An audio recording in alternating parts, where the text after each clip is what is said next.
Welcome to the presentation of a lecture from Gnostic Radio, a free public service from the Gnostic tradition of Samael Aun Weor. Gnosis is the root wisdom of all the world's great religions. Gnosis is a universal teaching of practical science, whose goal is absolute liberation from suffering and the complete development of the human being. This lecture is one of many available by free download or podcast. The hundreds of hours of lectures range in topic and complexity in order to address the many needs of humanity. Each Saturday, Gnostic Radio broadcasts live. The live lecture is accompanied by an online chat, allowing listeners to read additional explanations related to the lecture and providing an opportunity to ask questions of the speaker. To learn how to participate or tune into our continuous web broadcast, visit our website for more information at gnosticradio.org. Gnostic Radio is made possible by the financial support of listeners like you. For more information or to make a donation, visit our website at gnosticradio.org. Now, with heartfelt wishes for the end of suffering for all creatures, we begin the lecture. May all beings be happy.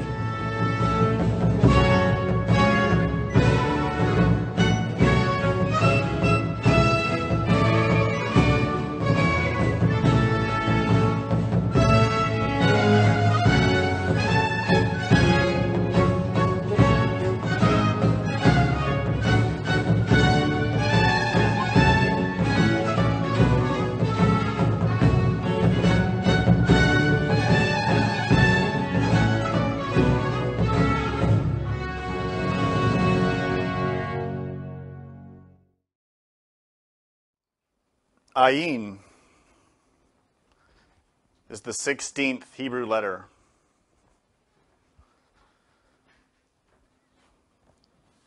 Ayin has the shape of an English or Latin Y.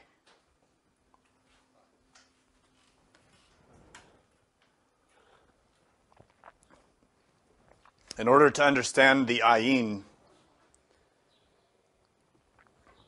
you have to remember the Samek, the 15th Hebrew letter, which has the shape of a circle. And that represents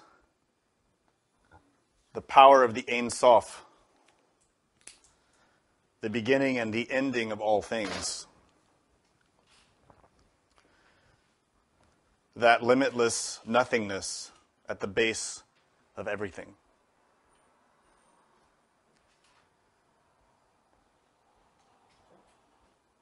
The Samek, the 15th letter, represents the activity of existence. The Samek, or the circle, the serpent biting its tail, illustrates for us all of the evolutive and devolutive forces of existence. The Samek represents the capacity to arise or to fall. The Samek is how the Nun works.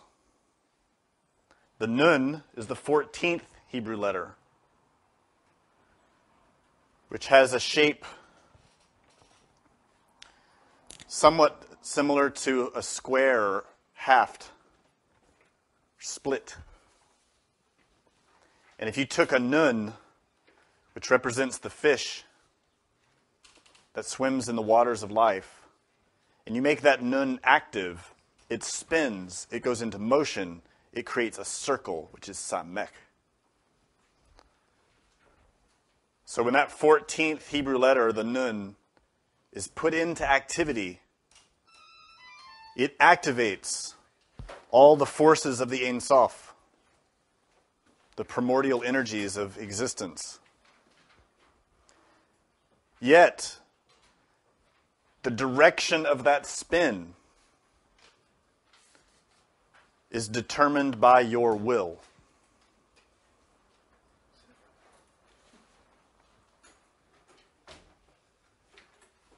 The direction of the spin of energy is not mechanical. It is not based in a mechanical law. It is based in will, in consciousness, in action. Not merely action physically driven by will, but action mentally, action emotionally, action spiritually. It's stated in simple terms, the nun, which is the fish, that energy that gives you life, which is in every cell and atom of your existence, of your body, of your heart and mind. Your actions from moment to moment put that energy into activity. You spin it. You direct it, consciously or unconsciously. Your behaviors, physically and psychologically, put that energy into motion. This is why Gnosis, this teaching, and every true spiritual teaching is deeply psychological. Because according to how your psyche functions, the light becomes activated. You see, this is important because the Ayin is the light. The letter Ayin is the outcome of the action of the Nun through Samek. The Ayin is the split force. It is a Y. And it is split because it is dual. Because there is light and there is darkness. And this is why the great Master Jesus told his disciples that the illuminator of the soma, the self, is the I. No one understands this cryptic phrase, which is recorded in the Gospels. And when you read it, it doesn't make sense if you just read it literally, if you don't know Kabbalah. Because in English, most people read it as the lamp, or the eye is the lamp of the body. And if thine eye be single, thy body shall be full of light.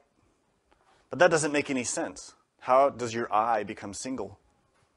Does it mean one should put out one eye and only have one eye? And how does your body become full of light? That also doesn't make sense. And this is because the translation is wrong. When you look into the Greek, you can find the real meaning. In Greek, this phrase, this quote from Jesus is exceptionally important and very beautiful.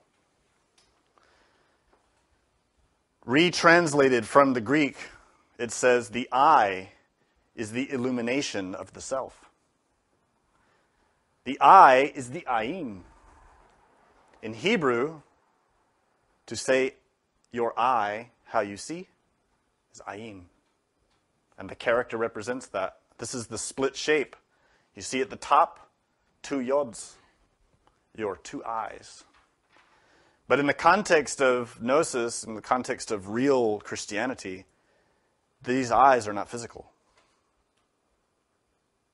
What Jesus is not talking about your physical eye. He's talking about your spiritual eye. Your Ayin. So he says, the I is the illumination of the self. And if thine eye be singular, thy whole self will be full of light. To understand this, we need to understand the Greek word here for singular. It does not mean one. So to say single in English is actually incorrect. This word in Greek is aplos, which really means uncomplicated. Simple. But it doesn't mean simple as in stupid. It means simple as in pure. For example, in metals or in compounds in nature, there are many complex compounds. But the most powerful are the simplest, such as hydrogen, which is the simplest, but is the most potent. There's incredible power in hydrogen because of its purity. What he's addressing here is the simplicity of the mind, because the word self, which is usually translated as body, in Greek is soma. But he's not talking about the physical body.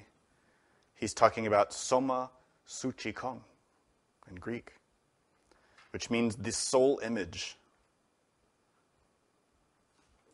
The image soul, the reflection of God, your soul. So what he's stating is, if your soul, your mind, is simple and pure, then your soul, your mind will be full of light. See, now it makes sense, right? To say your eye is single and your body is full of light doesn't make sense. But to say if your soul, your mind is simple, the way he stated elsewhere that your mind should be like a child, then your soul will be full of light. Then it makes sense.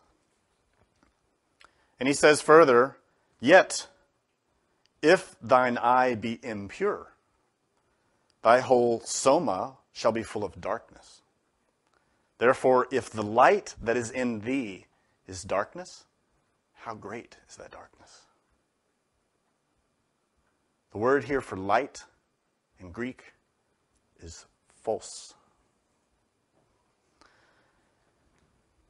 In the lecture on Samek, you learned about phos. Because you heard about phoros, phosphorus, Christophorus, the bearer of light. This word phos in Greek is the equivalent of the Hebrew word or, light. Now, what's really interesting about this statement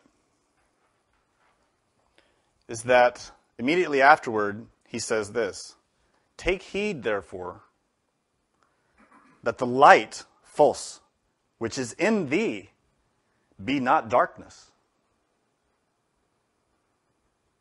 If thy whole soma be full of light, phos, having no part dark, thy whole self shall be full of light, as when the bright shining of a candle doth give thee light. Now, most people just skim right past this and read it like we read most spirituality. Very superficial. It is not superficial. Because what he's saying here is that the light in you can be darkness. The light in us can be dark light. So there are two kinds of light. It's very clear in his statement. Two kinds of light. And in fact, the book of Genesis says the same thing. The book of Genesis reads, in the beginning, Elohim created heaven and the earth. And the earth was without form and void, and darkness was upon the face of the deep. And the Ruach Elohim moved upon the face of the waters, and the Elohim said, let there be light, and there was light. And Elohim saw the light with his eyes, that it was good, tob. And Elohim divided the light from the darkness.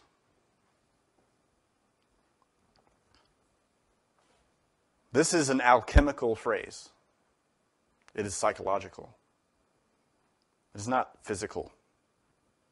It doesn't concern physical matter. It concerns the creation of your soul. How you, as a soul, emerged from the great unknowable and entered into existence and became that which in your depth you are, which is Ein Sof. The root of the root in you is represented by this Samek. It is your inner divine star and the depth of your depths. Yet, unfortunately, it is very rare for any of us to have seen with our Ayin that light. Because that light is uncreated light. It is a form of spiritual light. It has nothing to do with physical light. And to see that light, one's eyes have to have been opened.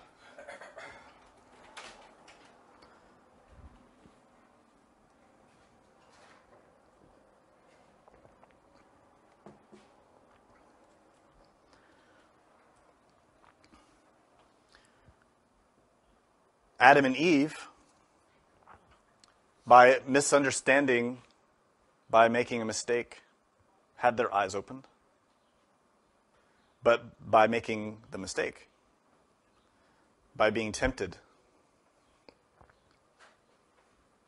When Adam and Eve, who are symbols of our own psychological nature, fell into temptation, their eyes were opened.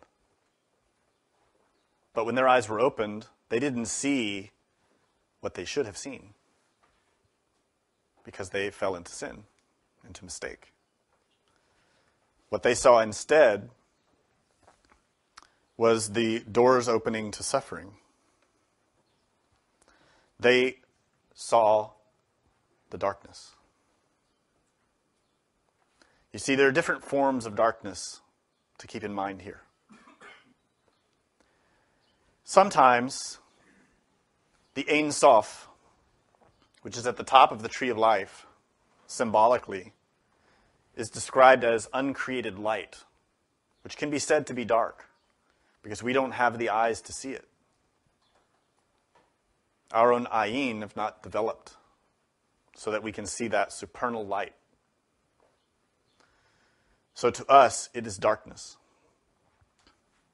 Nonetheless, it is a light that manifests all existence gradually through stages, through condensation, through complication of matter and energy, gradually. And then when that light finally emerges into this physical realm, it has its vehicle in the solar light.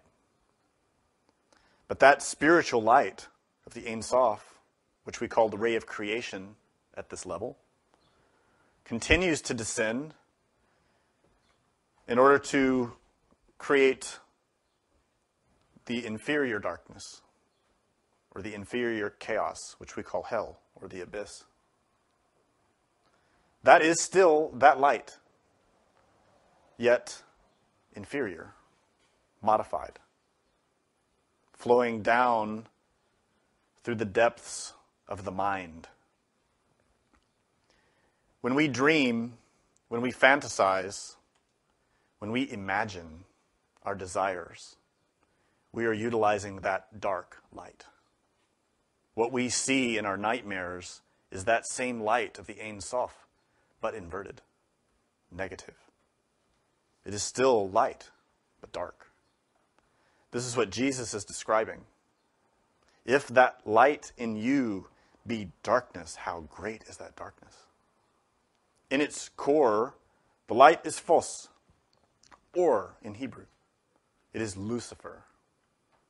And Lucifer can either be in heaven as the greatest angel in the hierarchy, or Lucifer can be in hell because he is that light. And the conditioning of that light is determined by us, by our actions, by what we do. Nonetheless, that light is the source of life. Without it, there'd be no life. His name, Lucifer, in Latin means bearer of light. In Greek, Christophorus. And as you see, that light descends. Everything that exists because of that light, that fire that illuminates every atom in your body. The fire that is the electricity in your brain, that is the energy that moves through your nerves, that is the very force or substance of the soul. We need that. Without it, there's nothing. That light is Christ, what we call Christ in Greek. Many names for this light. Kukulkan, Quetzalcoatl, Avalokiteshvara, Okidanok, Vishnu. All names for the same force that through compassion, through love, creates. We receive that and it gives us life.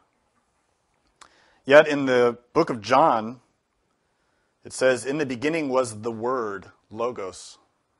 And the Logos was with God, and the Word was God. The same was in the beginning with God. All things were made by him, and without him was not anything made that was made. In him was life, and the life was the light of men. In Greek, that word light is phos. And the light shineth in darkness, and the darkness comprehended it not. What is that darkness? It's twofold. Before that light emerges, that darkness is the uncreated light of the Ein Sof, which does not comprehend itself. And in order to gain comprehension of itself, it has to unfold into existence. When that light emerges into existence and particularizes itself and condenses itself, we take up forms, bodies, we come to be. The body we inhabit is made possible by light. It is all the light and energy and force and fire that exists in us. But that light has become darkness. And the darkness does not comprehend the light. In other words, we do not understand ourselves.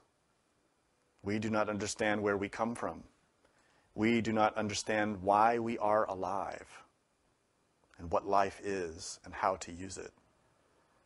And because of that, and because of desire, we create suffering. We make a mess. Nonetheless, there is a way to gain knowledge of that light. And we know this is true because the word knowledge in Hebrew is da'at and has three characters, dalet, ayin, tav. At the very middle of that word is an ayin, which is the light, which is our eyes, spiritually. In other words, to have knowledge, one must see. Real knowledge is not theoretical, it is experienced. When you really know something, it's because you've experienced it, not merely because you believe it or because it's a nice idea. This is the meaning of da'at, knowledge through experience. This is gnosis, real knowledge. The acquisition or the potential to acquire that is why we are alive. It is not to build great civilizations or to just get money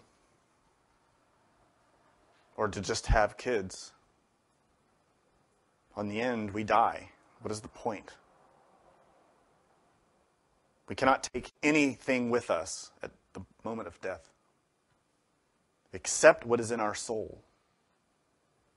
What is in our soul, what is in our soma suchikon, is eternal. It is phos, light. And that is acquired through experience, through da'at. This is why, in the very beginning, when our souls were being prepared to enter into the work that we must do, it's written symbolically in the book of Genesis that the Elohim placed two symbolic trees that would provide us with sustenance and nourishment. And those two trees are Otz Haim, Otz Hadat Tovera. The tree of life, or actually the tree of lives, because it is plural. That tree is the tree of the Kabbalah. That tree is your spinal column and your nervous system and your brain. The second tree is the tree of knowledge of purity and impurity. Dat Tovera. That tree is sexual, it is psychological, it is alchemical. It is hidden inside the tree of life. It is hidden in your spinal column. It is hidden in your brain. It is hidden in your endocrine system. It is from these places that we are nourished and our life emerges. Yet if we abuse the tree, we create suffering. This is abundantly evident in our world. Those who abuse the tree of life in themselves and abuse the tree of knowledge in themselves create suffering. People who abuse the intellect, who abuse the heart, but most of all, who abuse sex. That power is the power that God, that the divine, that the Ein Sof places in us. The power to create. Our creative power is the root of everything, because everything is cause and effect. Nothing is simply destiny or predetermined. It is determined by action. The entire universe is determined by action. So this is why in Genesis it says, "And out of the ground made Jehovah Elohim to grow every tree that is pleasant to the sight, Ayin, and good for food for the soul. The tree of life in the midst of the garden, and the tree of knowledge of good and evil." Both trees are deeply related with each other. You cannot study one without the other. In some way you can say they are the same, but we study it in two parts. In Hebrew, the word for tree is etz, which is here. Ayin, tzadi. They look very similar. Both are dual. Both look like an English or Latin Y. They reflect each other, this word for tree, etz. That tree is you. You yourself are a tree. The universe is a tree. And they reflect each other. We are a reflection of the universe. Within us is everything that we need to know the entire universe. This is why the Oracle of Delphi stated, "Know thyself, and you will know the universe and its gods." Because you, as a mind, as a soul, reflect that. In the same way that the waves on the ocean and the patterns in the sea reflect the patterns in the sky.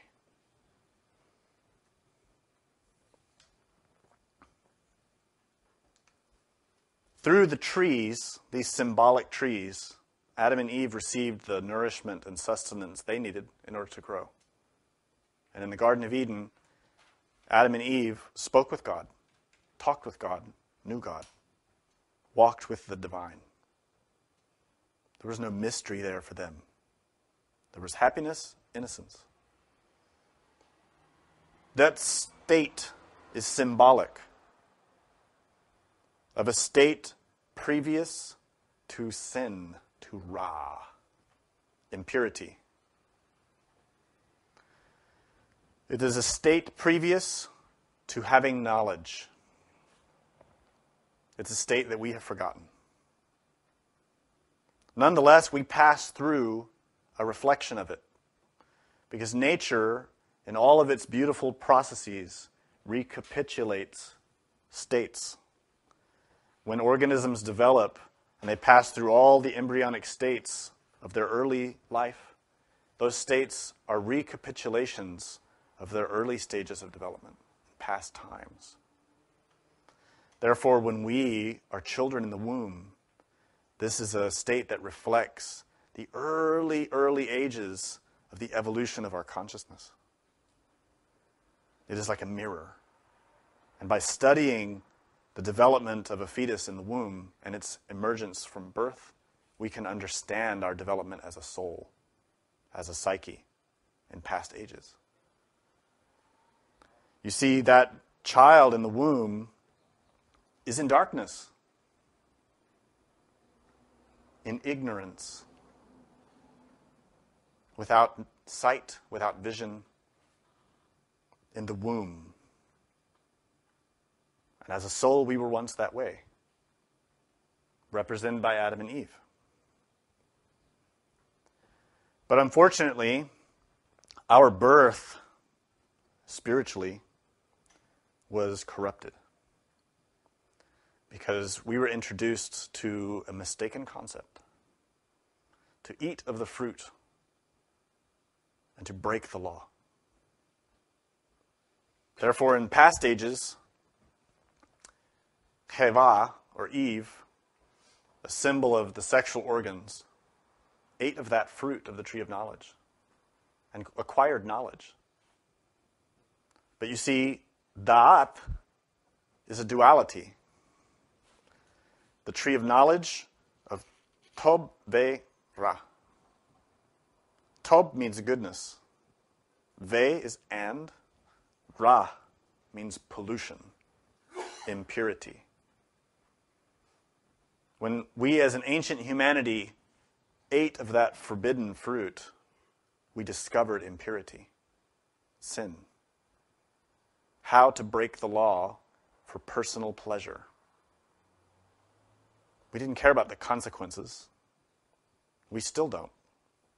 We still ignore the consequences of our actions. Nonetheless, in the Bible it states, the serpent said unto the woman, Ye shall not surely die, for the Elohim know that in the day you eat, your eyes shall be opened, and you will be as the Elohim, knowing good and evil. And when the woman saw that the tree was good for food, and pleasant to the eyes, and a tree to be desired to make one wise, she took of the fruit and ate, and gave unto her husband, and he ate, and the eyes of them both were opened. And they knew that they were naked, and they sewed fig leaves together and made themselves aprons. In that moment, suffering was born. Suffering was unveiled. Ra, impurity. This very deep symbol, which we seem to address in nearly every lecture, contains a very, very potent, mystical truth, whose reality you must experience to understand. The intellect will accept it or reject it, sometimes in the same day. The heart will believe it or disbelieve it from one moment to the next. We have to know it through our experience. We can acquire that through the same tree. The way to correct the mistake, this mistake that we repeat daily, psychologically, is to begin to respect that tree, to understand the laws, and to be in harmony with them. But we cannot do that if we ignore what the fruit is and what it means to have one's eyes opened. Because you see, when Chava and Adam ate the fruit, their eyes were opened because of Da'at, but opened through Ra, impurity. In the case of Jacob, in the case of Moshe or Moses, in the case of Yeshua or Jesus, they respected the tree. They did not eat that fruit. They worked with Da'at, the tree of knowledge, because they all had incredible knowledge, but in Tob, in goodness, in purity.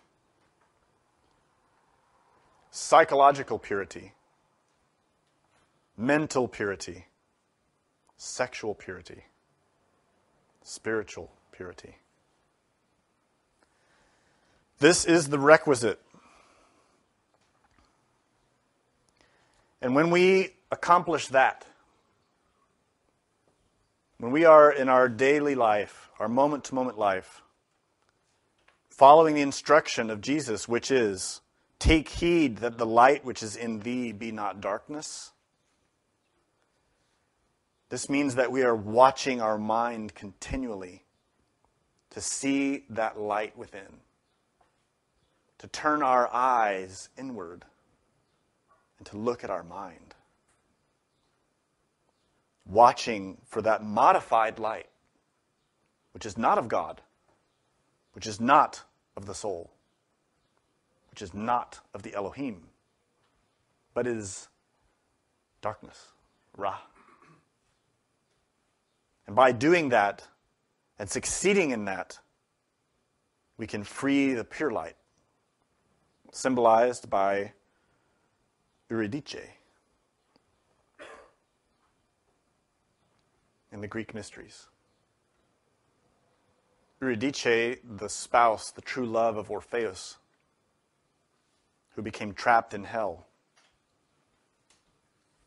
trapped in the kingdom of Pluto, which is our body, which is our mind. When we retrieve that light, which is related with Geburah, the divine soul, and the letters Ayin, we begin to have true vision, seeing the light through Tob. We begin to receive guidance from God through our own internal trees, the tree of life and the tree of knowledge. That guidance was given to Adam and Eve. And eventually, when the soul wants to leave the wilderness, wants to escape from Mitzarim, which is Egypt, symbolic of our state of suffering, then our willpower, Moses, Moshe, can lead the parts of our being out, which are the people of Israel, symbolically. In the same way that Orpheus leads Eurydice out of the abyss, Moses, Moshe, leads Israel out of the realm of the Pharaoh. But how does this happen? Because the Ein Sof, that divine light, is provided for guidance. In the Bible it's written, "And the Lord went before them by day in a pillar of cloud to lead them along the way, and by night in a pillar of fire to give them light, to go by day and by night." Once again, most people read this story and read it literally and think that literally the Jews were marching through the desert to escape the physical Egypt, and there was a big cloud that went ahead of them, and then there was a big fire in the sky that went ahead of them. Never happened. What really happened is psychological and spiritual. It happens in every initiate, every prophet who follows their own inner Elohim and is led out of slavery, psychological slavery, to the ego, to anger, to pride, to lust, to desire, in all its forms. And what's interesting here is that the symbol is a pillar of cloud and a pillar of fire. But you see, pillar is amud in Hebrew, which begins with ayin. The first letter is ayin. And cloud is anan, which begins with ayin also. The pillar relates to Ayin. How we receive guidance from God through awakening our vision spiritually, not physically. Physically is irrelevant. What matters is our spiritual vision, which begins with intuition, with hunches, with a sense of what is right and wrong. We call it conscience. That conscience is the very spark of your soul. And when that spark of conscience is respected and is fed and developed and nourished, that is what becomes soul. That is what becomes the angel. This is why the Bible is so specific that God always punishes the impure. Yet nowadays in religions, all we hear is that God loves everyone equally and accepts everyone equally. It doesn't say that anywhere in the Bible. Nowhere does it say that. What it says in the Bible is, no adulterer, no murderer, no idolater, no fornicator, no thief can enter heaven. So we think physically, literally, it must mean that. Jesus didn't say that. He said, if you look at a woman lustfully, you've committed adultery. Flat, period, simple. That's it. It's in your mind. It's in your heart. That's why when we look into ourselves to see light, we see darkness. And how great is that darkness? The physical behavior is only a percentage of our true behavior, which is psychological. When you look into your mind and you are sincere and you see your frustration and your pride and your anger and your resentment, that is darkness. And none of that can enter heaven. And none of that can create happiness. None of it. We need to see the light. But the real light, Phos, the light of Christ, Aur. And that light can only emerge when we separate the light from the darkness. When we as a conscience can see the difference in ourselves. Because then, when we can see the difference, then we can start seeing that pillar of cloud and that pillar of fire inside ourselves, in the mind, and through the spirit, through the soul. And you see that fire in Hebrew is Esh, and that light is Or. Both begin with Aleph, the first letter of the Hebrew alphabet, which is that great wind that emerges out of the unknown, the great breath, the root of roots, who can provide that guidance to us. To receive it, we need to see it. Thus, we need Ayin. This Ayin is inside of us. We all have it. All of us have spiritual sight.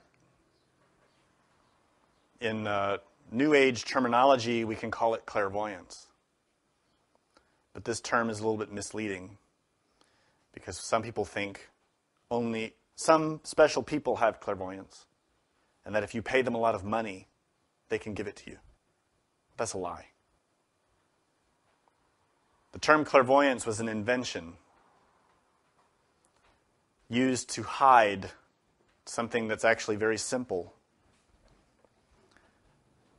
A more accurate word is imagination. Imagination is the ability of your soul to see. But by imagination, I'm not talking about fantasy. Fantasy is the inverse pole. It is to see darkness. You see, when you close your eyes, if I start describing something related to a desire, you can visualize it and picture it immediately. So, for example, if you really love hot dogs, you can immediately imagine a hot dog without any problem. But if I suggest that you try to imagine God or an angel or your soul or your divine mother, you'll struggle. You'll look and it'll be dark. This is because your capacity, your phos, your light, is trapped in desire, in your mind. To free that is to send your human soul, Orpheus, Heracles, Perseus, Theseus, Lancelot. All these symbols that represent your conscious will, which descends into your mind to retrieve the light, to steal the fire from the devil, to retrieve Eurydice, and along the way, to kill Medusa. And how does Perseus do it? The only way that we can do it is to harness the very power of that light. As I explained, the existence of the infernal realms comes to be because of our own actions. When we cultivate a desire in ourselves, let's say as an example, frustration.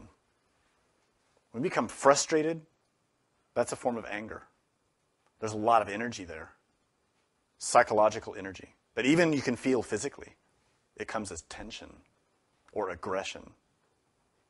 Sometimes as laziness also.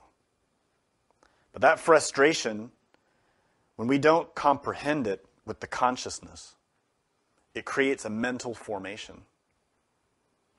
It creates an entity, a form, not physical, psychological. But that form cannot exist in heaven, in nirvana. That form exists in klipot, or hell. But what gives that form existence is the light that is trapped within it, the phos, the or. To retrieve it, we have to understand that mistake, how we made that mistake.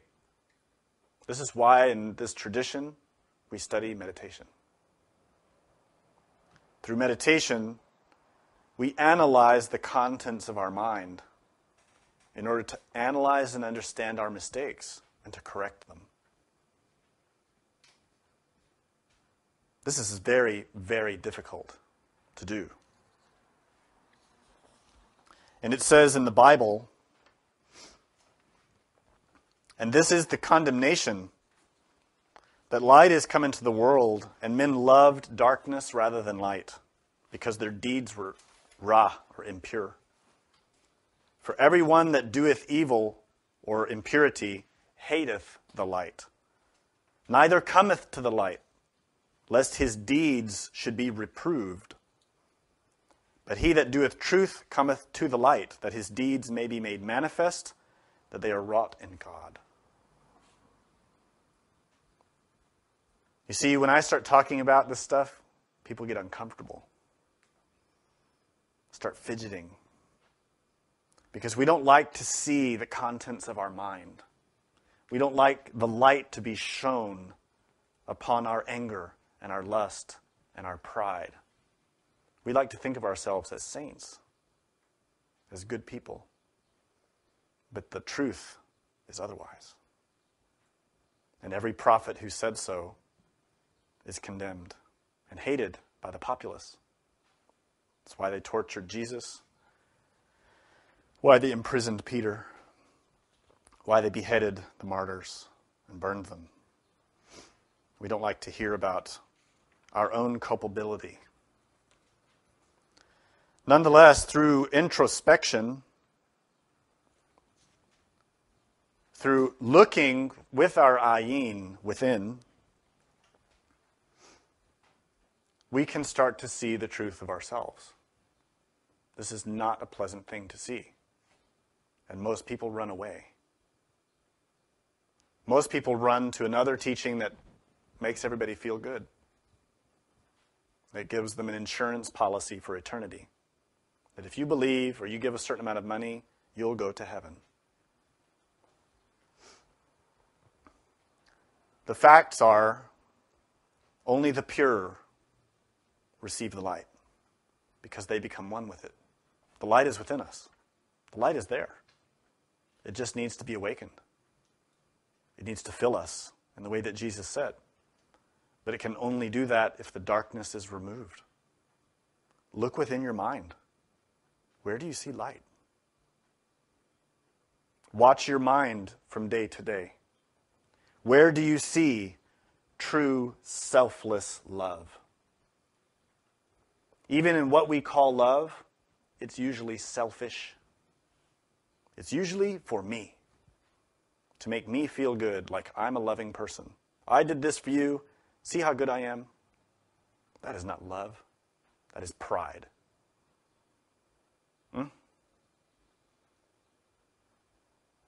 Sanctity is psychological purity.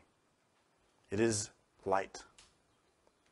True sanctity has no ego, no I, no self, no me. Only light and fire. This is why the angels are light and fire. Why the Buddhas have that ring of light. Why Moses has those horns of light. Why Jesus is covered by flames. Esh.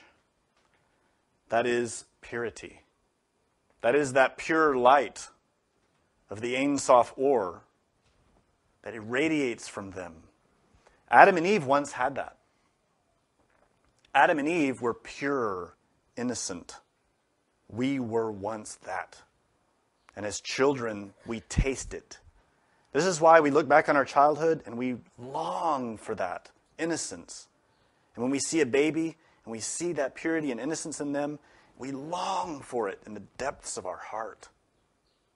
Because we tasted it once. We don't know how to get back to it. The way to get back to it is through dat, self-knowledge. But not just theories, but seeing. Because the middle of dat is Ayin, to see with your eyes. Seeing the truth of oneself is the first step to freeing oneself.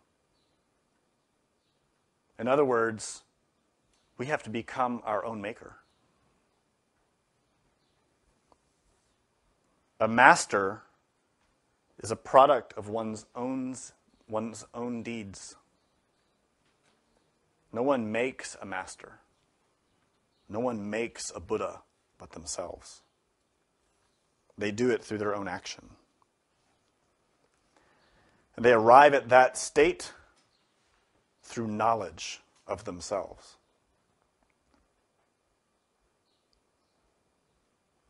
But unfortunately, the masters fall. This happened with Samson. In Hebrew, it's Shimshon, the son of the sun. The power of the sun. You recall that Samson had a lover named Delilah. That name in Hebrew means from the night. Lila is night. And time again, she attempted to discover the secret of his great strength. because Samson was the most powerful man at the time. Again, this is not physically. It doesn't mean he was a muscle man. It means he was powerful spiritually. He was a lion. She wanted to make him fall. And all he would tell her is, my power is in my long hair. And when he told her that, she had it cut off. So it says in the Bible, and she made him sleep upon her knees, and she called for a man, and caused him to shave off the 7 locks of his head. And she began to afflict him, and his strength went from him. And she said, the Philistines are upon thee, Samson. And he awoke out of his sleep, and said, I will go out as at other times before. But he didn't know that the Lord was gone from him. And the Philistines took him and put out his eyes, and brought him down to Gaza, and bound him with fetters of brass. And he did grind in the prison house. In ancient times, the long hair was a symbol of chastity, sexual purity. And this is why in recent centuries, an adulterer or a fornicator was forced to shave their head as a symbol of shame. Nowadays, it's a symbol of pride. Samson was a Nazarene, a particular sect who didn't cut their hair as a symbol of sexual purity or chastity. This story represents how, in his mind, Lilith, Delilah, caused him to fall from the path through lust, tempted him. That's why his hair is cut. He loses all of his spiritual strength, and his eyes are put out. His Ayin.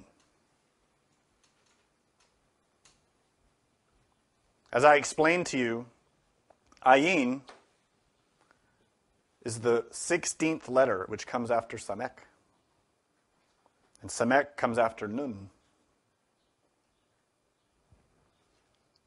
The Nun is the power that is in the waters. The Nun is the fish that moves through Mem, the waters. When his hair was cut, that power was cut.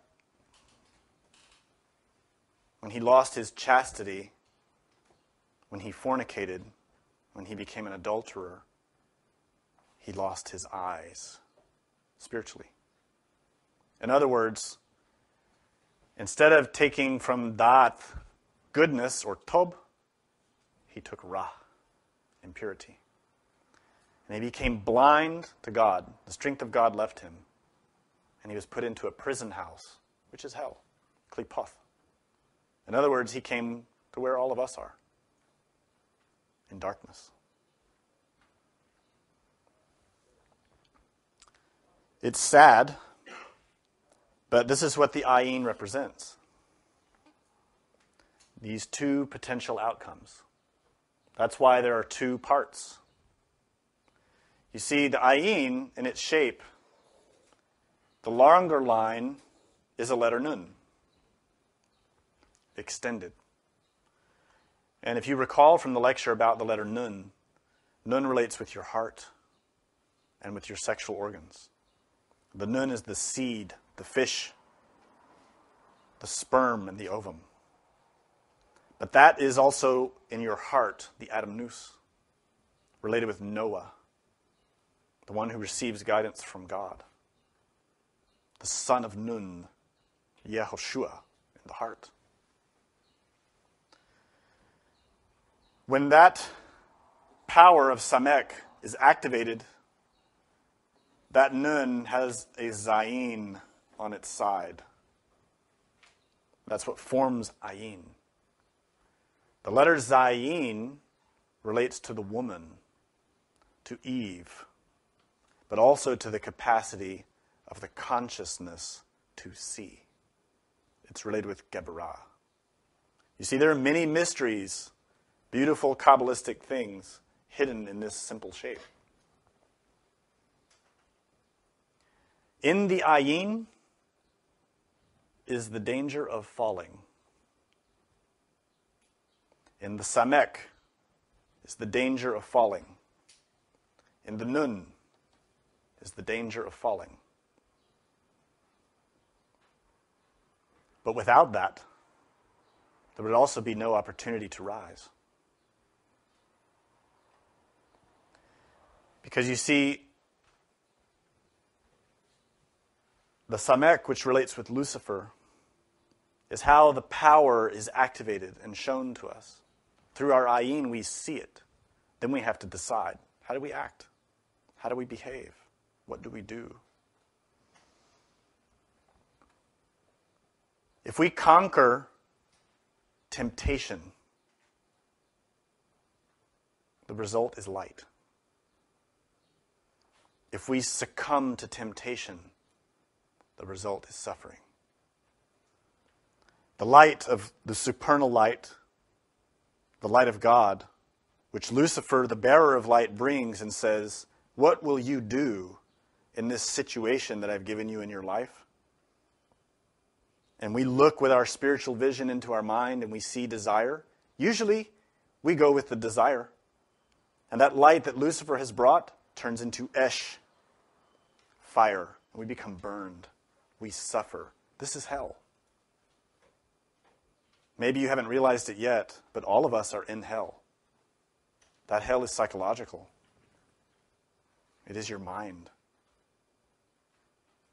And the more you succumb to desire, the more the desire grows. The more you repress your desire, the stronger it gets. Until eventually, one day, it breaks you. Look around. Look at this planet and see the truth of it. But if you can look at that desire and not succumb to it, master your mind, and see with your spiritual vision, with your intuition, with your conscience, the truth, that light becomes fire, but rising. Then Lucifer becomes your best friend. Because when you conquer temptation, you rise. You see, in the Gospels, Jesus faced Lucifer and needed to, had to, because it's necessary. You see, Lucifer is the guardian of the door of Eden. Lucifer is that flaming sword that guards the way to life because he is the life. Lucifer and Christ are the same force. When you conquer him, when you overcome the temptations that he provides, he opens the way. You have demonstrated your strength. You have proven to him that you cannot be conquered. This is how you become an angel, a Buddha, a master. Not a master outside, a master inside. The master is born within.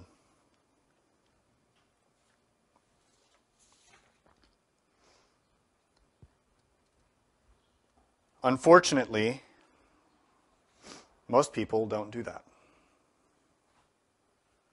Most people, when they face temptation, look around to see if anybody else is looking, and then they do it. Most of us do that. We think, nobody can see in my mind. I can think whatever I want. I can think about my resentment, about my envy. I can stew in my fear and my anxiety.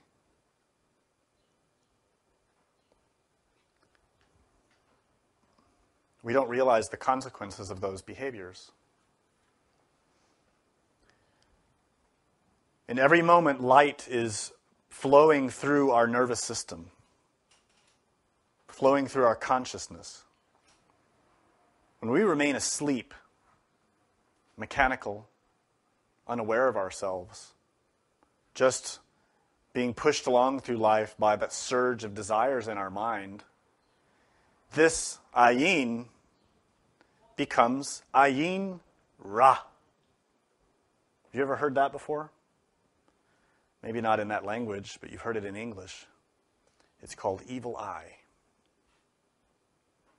Most people in the Western world think the phrase evil eye is an old wives' tale, a joke, some kind of fear.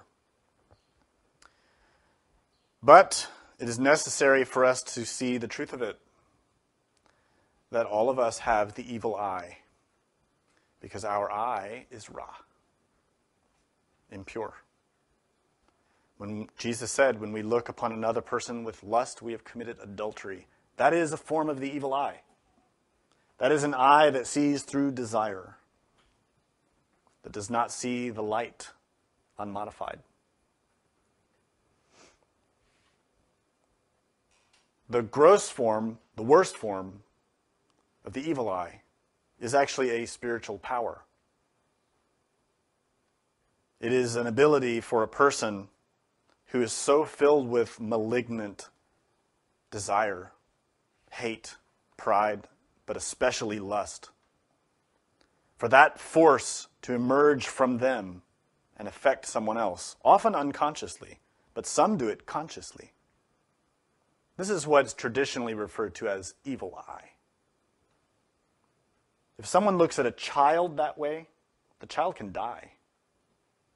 The child can become very sick and die. And there are cases of this happening all the time. The doctors don't know what it is. It looks like a stomach ailment or a general weakness. The child dies. They say, it was the flu or it was something else. They don't know. Other people get sick from this all the time. It's a way that the soma, the soul, who's enwrapped in pain, projects that pain through the eye and hurts someone else. All of us have that potential. When what is writhing around in our heart is anger, pride, self-love, but especially lust. We have terrible power that we scarcely realize. If we conquer it, if we control that power, if we harness it with our consciousness, then our eye can become pure. This Ayin. In that case, we say that the Ayin looks towards Samek, the letter before it. If we are empowering the evil side, if we're remaining buried in desire in Ra, then that eye looks towards the next letter, which you'll hear about next week, the letter Pe. And that's because the Pe is like a mouth, always wanting to eat, to consume, to feed itself. That is desire. Always wanting more and more and more. Never satisfied, never content, never happy because it does not know God within. It has no contentment. It is desire run amok. That is our mind. Always running from one desire to another, thinking the next desire will satisfy me. If I get a better wife, a better boyfriend, a better job, another car, if I move to a new place, if I get better friends, once I learn gnosis, once I learn to meditate, then I'll be happy. All this illusion is desire. It is Pe. It is how those forces flow through our mind and keep us trapped in the illusion of life, Maya, the great illusion that looks like light and fire but is empty, formless, unreal.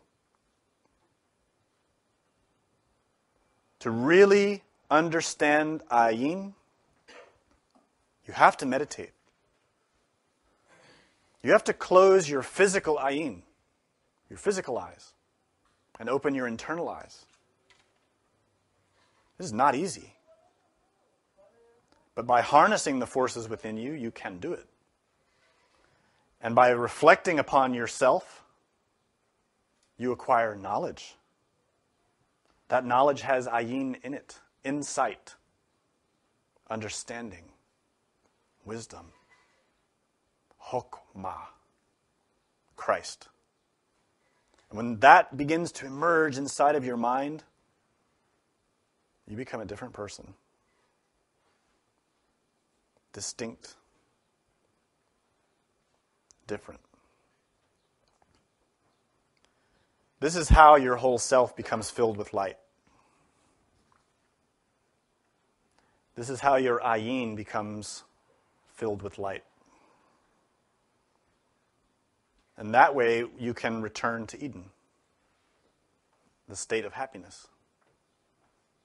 But with the mind that we have, as it is, there can be no happiness. It's impossible.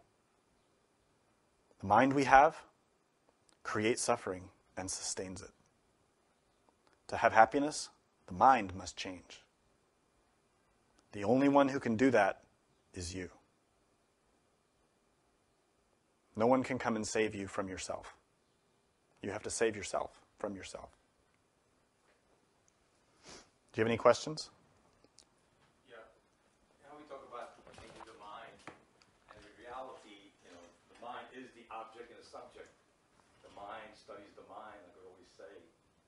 And it's actually, I guess, superior mind that people don't realize. When I teach meditation, you tell students, that the ego can't study the ego, obviously, right? It's the superior mind that has, they can't distinguish between like the superior mind and the mind, And to me, it sounds like the two yours there is that what represents is the mind, the superior mind studying the mind, the ego. The character Ayin in itself represents the capacity to see. The two parts of the Ayin can relate to your two physical eyes or two potential forms of interior vision or insight. And those are mechanical imagination, fantasy, daydreaming, or conscious imagination, which is awakened consciousness without ego, what we would call samadhi. That ability to see without filters is beyond the mind. The mind is merely a vessel, a vehicle, a tool. It is not the consciousness. In this, we differentiate the use of the terms from Asian traditions, who use the mind to describe them all in general terms. But in this tradition, we talk about mind in a different way. We talk about mind in relation with Netzach and Tiferet.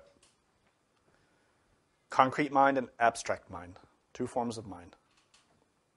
Inferior manas, superior manas. Both of those are vehicles.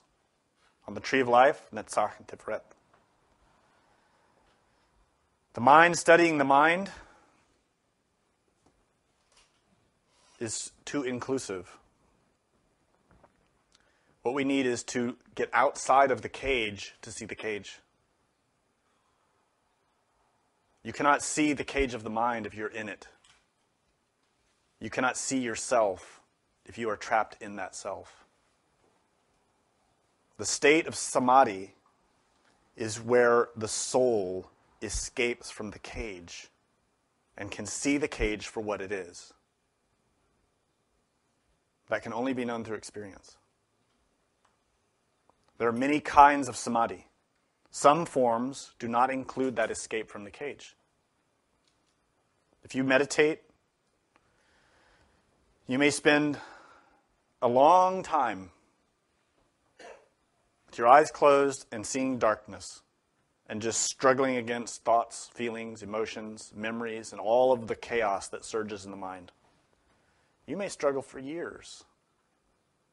It happens. Along the way, you acquire knowledge. You learn about yourself.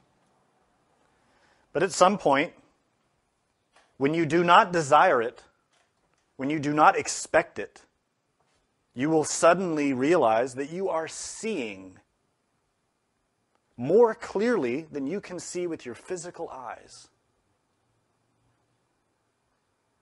Usually that experience is such a shock that people immediately come back to their physical body and then want to go back but can't because they're too excited. Right?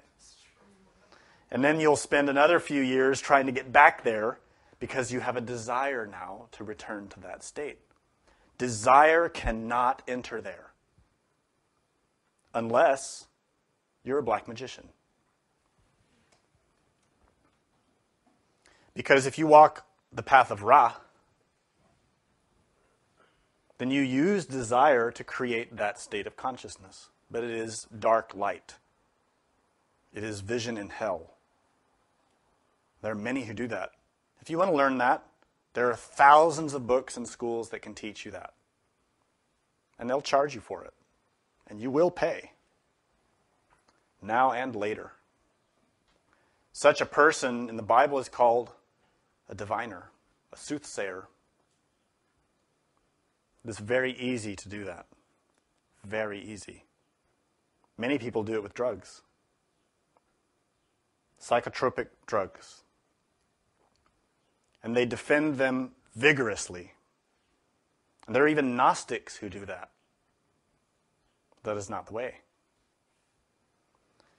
If you do it the right way, you can do it through simple, pure relaxation.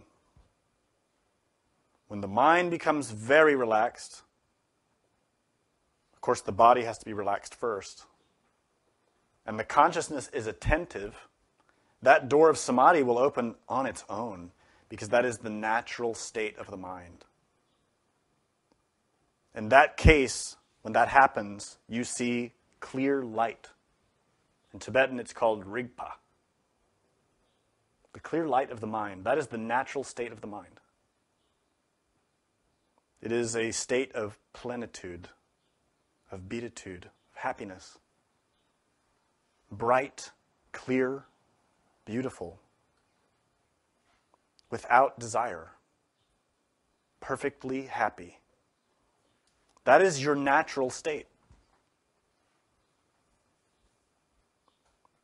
That is real meditation. To enter into that state and then turn back and look at that mind that you made, that you are trapped in, and that causes so much pain.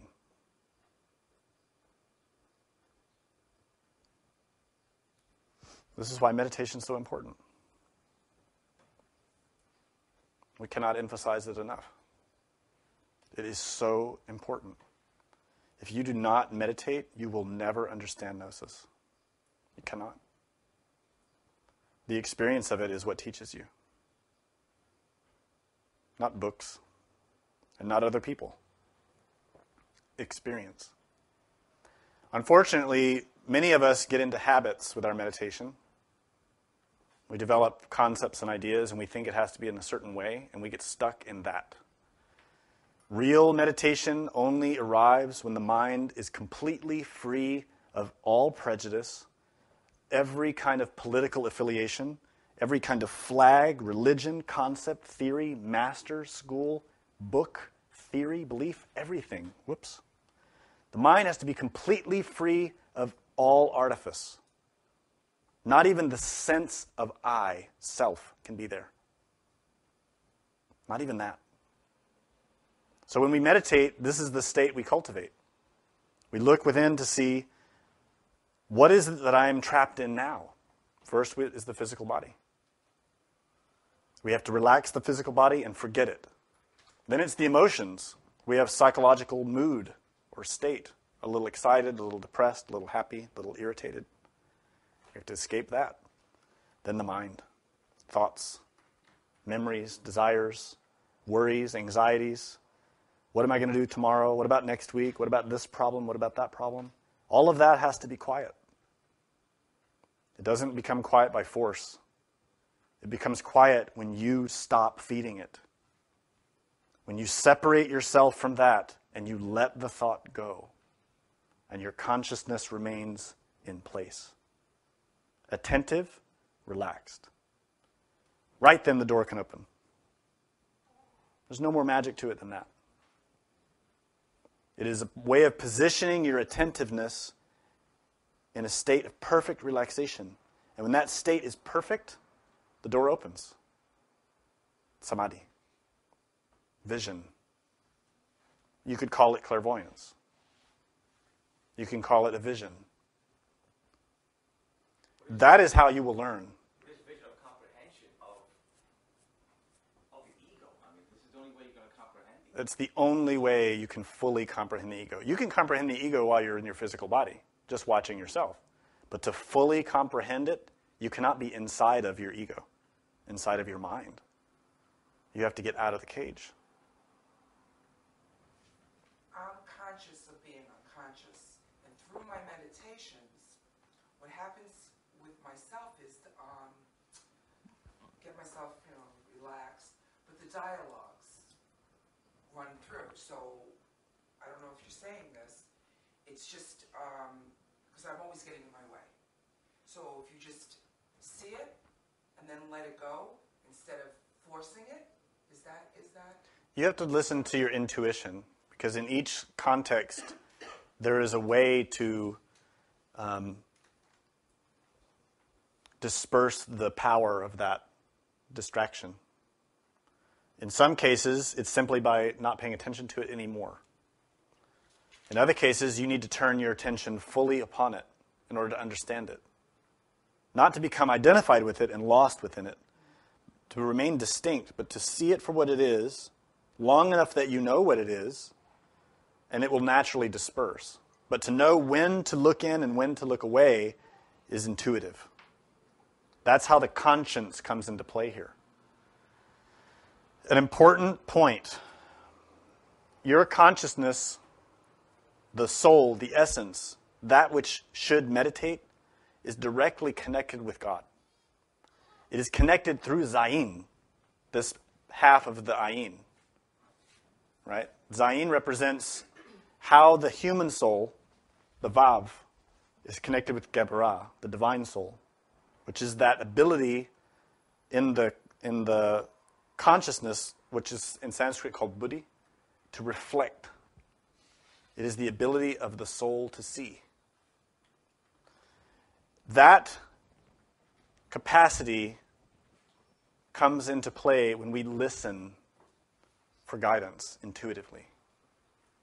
It's hard to put it in words, but when you're in the state of meditation, you have to have your will active, but also have your will passive. It sounds contradictory. It's really hard to put it in words. Stated in a Kabbalistic way, your will is active, right? But your imagination is passive. And these are the first two arcana. It's how those masculine and feminine forces create a balance within which the third force can arrive, and that third force is the intuitive understanding. So in those moments of meditation, there's a dynamic that's created by being very relaxed, very receptive mind, but with a projective will. And again, the words don't get it. It's something you have to learn to do in meditation. Another question? Yeah, could you tell us the difference between meditation to reach samadhi and meditation as far as the depth of the ego is concerned? Properly stated, meditation corresponds to the Sanskrit term dhyana, which is a state within which no thoughts arrive. It is a state of perfect relaxation in the mind. You can also equate it with shamatha, calm abiding. That is a proper state of meditation. From that, the state of samadhi can emerge, which is when that vision opens and you begin to see the truth. Previous to arriving at that capacity, whether it's in one session or in the career of the meditator, we work where we are. We have a mind and a body that is agitated. So we sit to try to meditate. We try to relax the body, we try to relax the heart, we try to relax the intellect. In all of that should be observation of oneself. In the same way that we should be observing ourselves continually from moment to moment all day long. If we're really observing ourselves, then we should be seeing the darkness in our mind that's trying to express through our actions, through our heart, and through our intellect, right? That begins comprehension. That struggle. Then when we sit to meditate, we close our eyes, we begin to reflect and retrospect our day, to review our behaviors, review our actions, to analyze something that's disturbing us. That can lead to comprehension. There's no samadhi yet, right? It's a conscious review, a conscious analysis. That can lead to comprehension. And there are a variety of techniques that one can utilize along the way. Master Samael Aun Weor taught many that can help us to not only comprehend our behaviors and what exists in our mind, but to begin to disempower them, to eliminate them. Most of them use imagination, visualization, different types of techniques. But those are all preliminary. Some people think that simply by repeating the same imagination practice every day, like they sit to meditate and they imagine their ego being decapitated or destroyed, that does it. It does not. It's good to do those practices, but they do not eliminate the ego unless that ego has been fully understood. Here's how you can know. Let's say it's that ego of frustration with a person. If that person still frustrates us, that ego's alive. And that frustration can be subtle. We may not even see it. It can come out in sarcasm. It can come out in being cold or indifferent. It doesn't have to come out directly. It can come out in many ways. So you see, the ego does not succumb to death easily just because we sit and we do an imagination practice every day. It does not kill it. Seeing it and taking the power from it, that kills it. We talk about the story of Samson today. We discuss how when Delilah cut his hair, he lost his eyes and lost his strength. But when his hair grew back, Samson regained his strength, but he did not regain his sight. Why is that?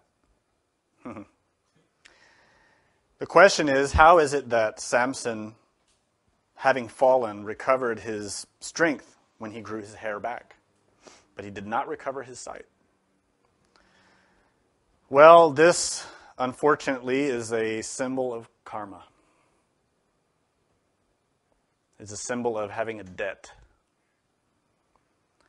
When someone has accomplished the work to some degree, they have arrived at some level of spiritual development, then they acquire these, what we would call powers, which are really the natural abilities of the soul. Like Samson had, great strength, but spiritual strength. Unfortunately, he made a mistake and fell, and those powers were stripped from him. Fortunately, he saw his mistake and tried to repent and correct it by returning to chastity, which is symbolized by his hair growing out. But he has a debt to pay. It's not so simple to just walk right back into Eden. We have to pay for the consequences of our actions. And with someone who acquired a certain level of development, they have a lot of debts. To reach that level, they received a lot of help. Like, for example, if you are put into a great position in the physical world, let's say you get a job as a big shot CEO or something, and then you betray everybody who helped you get that job. You know? You betray them all. Are you going to get your job back? Are they going to come and say, oh yeah, you're back? Great, great. You're out of jail now? Let's take your old job back. I don't think so. You're going to have a lot of debts. What happens is, if you remember in the Gospels, there was a blind man who was repentant and wanted to return to the light. He recovered his sight because Yeshua, the Savior, spit into the earth and took the spit with the soil and rubbed it on his eyes, and the man recovered his sight. This is what we have to do. That story is not literal. It doesn't mean Jesus, the man, spit into the dirt and rubbed spit and dirt in the guy's eye. It means that that sacred energy that emerges from the mouth of Christ, when it's implanted in the earth, the aretz, which is us, it can restore our vision. But this is a matter of initiation. It is a matter of paying our debts to the law. Jesus said he did not come to abolish the law. He came to fulfill it to the last dot. Right? That law is the law of the balance, cause and effect. So Samson then represents, once he's grown his hair and is blind, someone who's trying to recover what they lost. But to recover it, he has to pay through service, through charity. It's interesting because in Hebrew, the words for service and charity begin with Ayin. There's no mistake there. Another question? Doing the sexual magic, does that help the meditation, and how?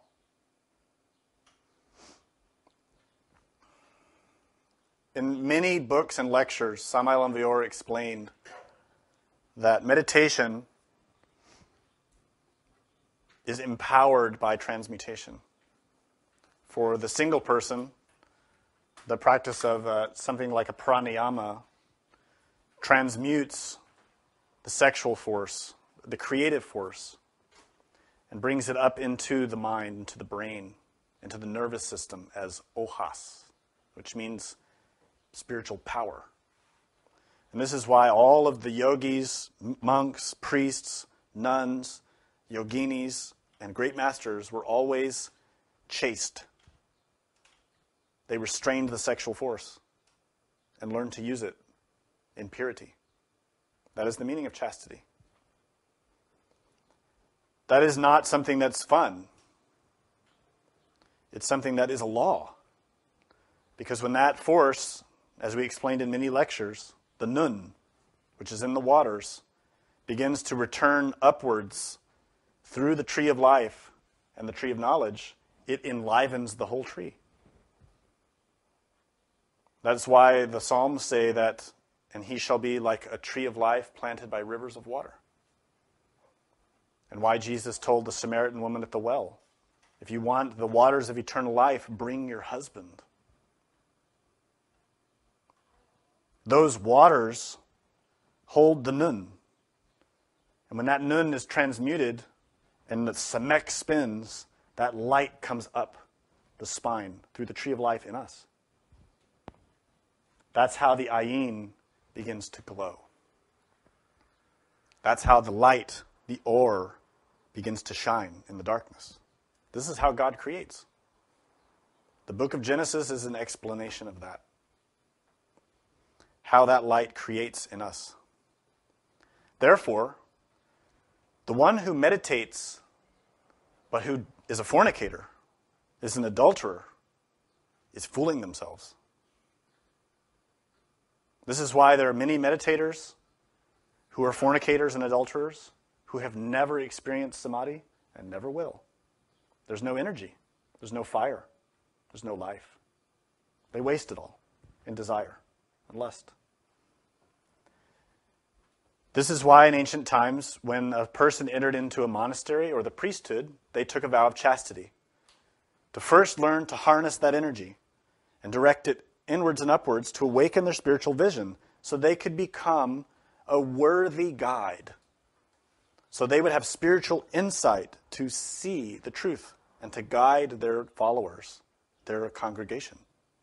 And then later, once that power was established and they understood it and they had awakened their consciousness, they were taught about transmutation as a couple. And the monk or the nun would marry. And they would work in that for a period of time as a couple until that phase of work is complete. When that phase is complete, the person is done. They can leave sex behind if they want. They no longer need it. This is St. Paul is an example of that. The Dalai Lama is another example of that. There are many initiates who have reached that stage and no longer need those practices, those activities. Nonetheless, transmutation directly impacts meditation. If you really want to taste samadhi, you must transmute your sexual force. It is the door. This is why Lucifer guards the door to Eden. He is that force. No one can return to it until they harness that fire, which is the flaming sword. That sword is a Ayin, by the way. Another question? Okay. Yes? You mentioned that the word of charity begins with Ayin. And looking at Ayin, it looks like this right side is longer, like almost if you're looking at a road, that somewhere in there you hit a fork, and then this other way kind of pops up. What would you say about that as far as it beginning with charity and a good path, but then somewhere on there, you either get stuck or you see that there's another way that you could go? You'll have to meditate to discover that. That's an interesting question. Ayin holds a lot of mysteries. We barely scratch the surface. And that's true of all the letters. We're doing sort of the kindergarten. Even though it sounds like a lot, this is kindergarten. Because once you learn what each letter represents, then you have to start making words. Right? Because each Hebrew word has those letters, so all those meanings are there in the words. That's why we talk about Da'at. You need to know all those letters. Dalet, Ayin, Tav. Because they all define what Da'at means. And that's why we gave 3 lectures about that one word and still barely touched it. It's very deep. So I would invite you to follow that in your meditation and see what you can understand. Anything else? All in all Ayin. Thank you.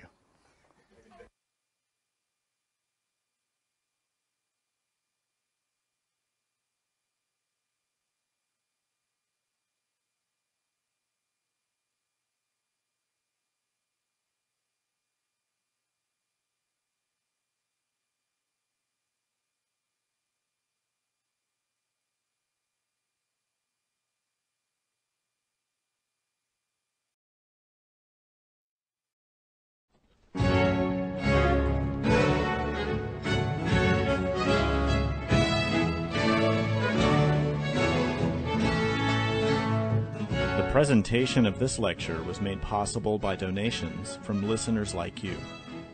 Help Gnostic Radio to help others. Make a donation by visiting gnosticradio.org.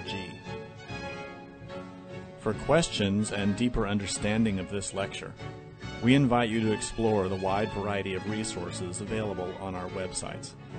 Thank you for your support. May all beings be happy.